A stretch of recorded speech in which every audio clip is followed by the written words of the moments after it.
Congo is really interesting. We were there for an ape story. And, one of the things that happened with rare earth minerals and all of that is that the U.S. used to control a lot of those mines. And then China, they sold them to China. Oops. And now a lot of the stuff we need for the future is in the hands of China. It's so stupid. That's very American. Yeah, very American. Yeah, very, yeah.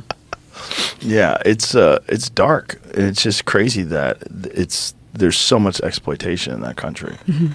That continent is just flooded with exploitation. It's stunningly beautiful. We were doing a story about ape trafficking, and it really is. It's the second largest country in Africa in terms of land, and it's got the most beautiful parks and rivers. It's stunning. It could be, a huge tourism destination. We had the opportunity of hiking up this Kahuzi-Biega National Park that leads up to the gorillas, where we saw gorillas in the wild, and it was beautiful, beautiful, stunningly beautiful. Who's trafficking in apes? Well, a lot of them are ending up in the Arabian Gulf and in Dubai again. What do they do with them? They put them in private zoos that they then charge visitors to come and see. They put them in private homes, people that want to have exotic pets in their house. Someone has a gorilla in their house? Oh, they do. Gorillas go for $500,000 or more.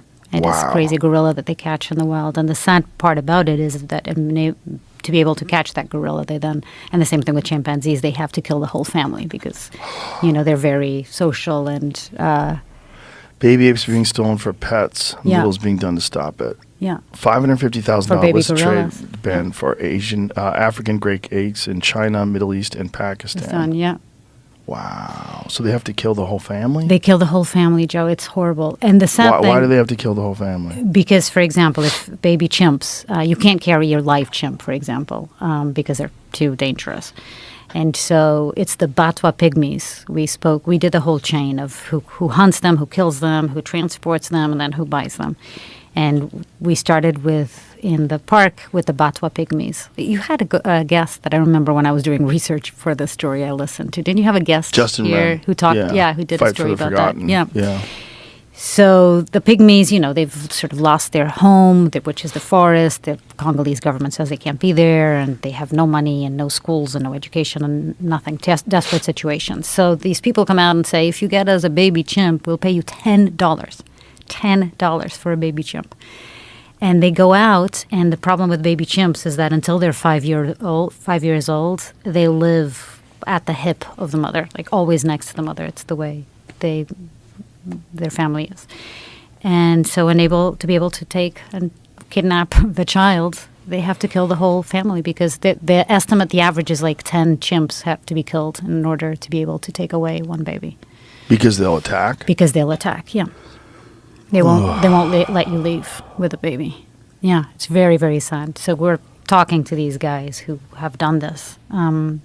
How much of a market is there? Like how many are they trading? There's lots being sold. So we then went online and did this whole investigation and found that it's actually super easy. There are people online that you can reach out to and they will get you a chimpanzee or a baby gorilla. It's crazy. And then they're transported in sometimes private planes to these places. And then, tourists in Dubai can take photos with little baby chimps. Jesus Christ. Or baby gorillas. Yeah.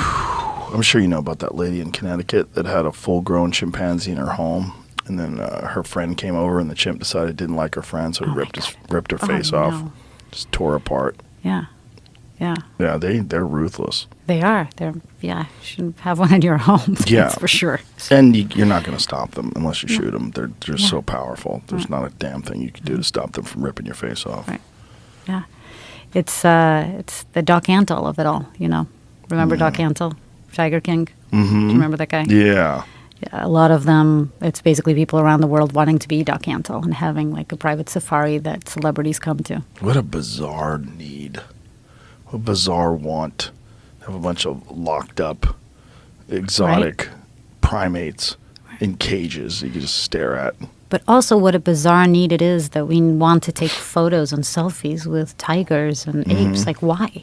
I went to a tiger sanctuary in Thailand with my family a few years back. And the beginning is kind of cool because the beginning you're around the kittens and the cubs are like super energetic, and they're jumping around and attacking things. These little tiny tigers, they're really cool. But it's just like, wow, and there's a lot of people in the room with to make sure that the tigers don't go crazy, and they're little. Yeah. And then it gets to a slightly larger tiger, and there's men with sticks, and you could sit there. There's like a picture of my daughter when she was 10. She's like sitting there smiling. She's sitting next to a tiger, a small tiger. It's like 40 pounds or something like that. Then when they get bigger, they're drugged. So these people go in the cage with this massive tiger, and the tiger's just like, Yeah. they're just all fucking heroined out, and these people take selfies.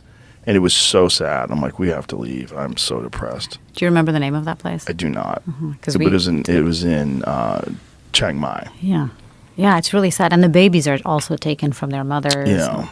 You're not supposed to be handling baby cubs that young. Yes. All of it is bad. Exactly. It's all bad. But it's just like, I didn't realize they were drugged. I thought they just fed them a lot and the tigers are cool. Nope. No, they're drugged. They're really drugged. Like, you see them, they're just like they don't move at all. They just lay around. So they just get these tigers hooked on heroin. Is it heroin? I mean, it must be. It must be some sort of an opiate. Something like that. Morphine, something. Right. Something that just conks them out. Right. Because they were just sitting there like nodding. And he's this massive, gorgeous apex predator. And it's all just so that people could take pictures with him. And so you decided to leave? Yeah, I'm like, no, we're not going there. I got weirded out when we got to the mid-size cats because I was like, that cat is a little dangerous. Even though it's only like 40 pounds, they're still a little sketchy. Like, this is a little weird. And I went in there and I was like, it seems like it's okay. Let's just take a picture real quick and let's get out of here.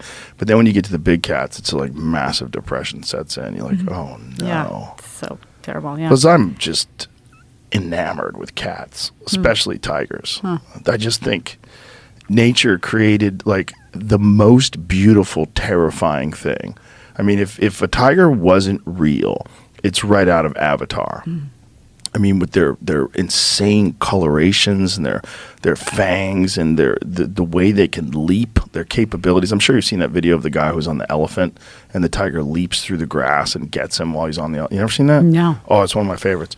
Because this guy is in India and he's on this elephant and he's riding this elephant and you see the grass move ahead of him and this tiger leaps like 15 feet in the air and slashes at this guy, and he's just lucky he got out of it with just getting cut up. Oh my Watch God, that this. is a nightmare. So the guy's on the elephant. Look at this cat. Oh my God. Look how it leaps. I mean, look at the size of this thing. But watch out, and he's all he's got is like a little stick. Oh my He's like, God. stop